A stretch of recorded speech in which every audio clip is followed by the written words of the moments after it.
இப்போ இந்த செக்ஷன் 3.6ல் என்ன பார்க்குறோம் அப்படின்னாப்பா சைக்ளிக் குரூப்ஸ் அப்படிங்கிற அந்த இதை பார்க்குறோம்.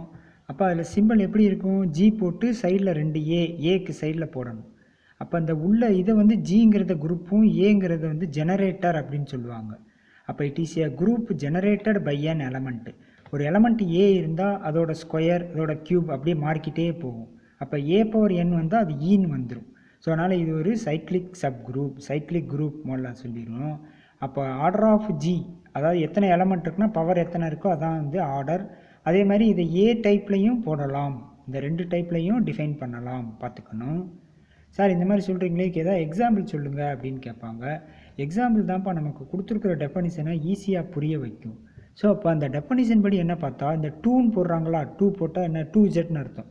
அப்போ 2 4 6 0 -2 -4 அப்படிங்கிற இருக்கிறதெல்லாம் சேர்த்தோம்னா என்ன இருக்குது? அது ஒரு cyclic sub group generated by 2 அப்படின்னு.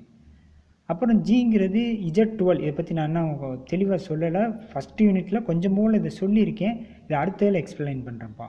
அப்போ Z12 ப்ளஸ் இது அடிஷன் மாடுலோ அப்படின்னு சொல்லுவாங்க. இது எப்படி இருக்கும்? 0 1லேருந்து 11 12 வந்தால் 12 அடித்து அதோட ரிமைண்டர் மட்டும்தான் இங்கே போடணும். அதனால் இது 0 இந்த இடத்துல. அது மாதிரி 3 போட்டால் என்ன இருக்கும்? இதோட சப்குரூப் எடுக்கிறாங்க. 3 6 9 12 12ஆல் அடித்தா மிச்சம் வந்து 0, அதாவது ரிமைண்டர் வந்து 0 அப்படிங்கிறது. அப்போ அந்த 0வை இதில் போடணும். ஸோ அதனால் சில பேர் 12 போடுவாங்க, சில பேர் 0 போடுவாங்க. ரெண்டுமே போட்டாலும் சரிதான். ஸோ அதைத்தான் இந்த இடத்துல ஏ பவர் என் வந்து இ அப்படின்னு சொல்கிறாங்க.